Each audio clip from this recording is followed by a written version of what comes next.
Hello everyone, it's me again, another day in pantries. So ito yung nakuha natin today.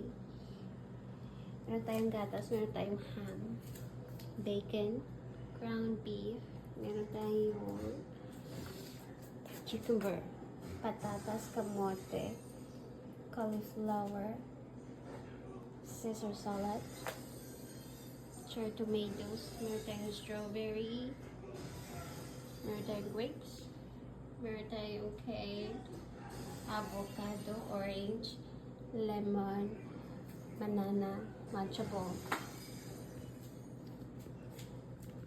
And dito meron tayong macarons na buksan ko na siya.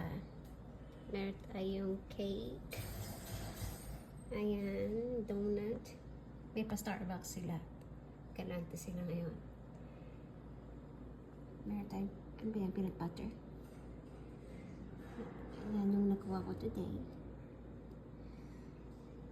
Tapos ito, makapal to. Mabigat. Mabigat siya. So, that's it for today, pantry.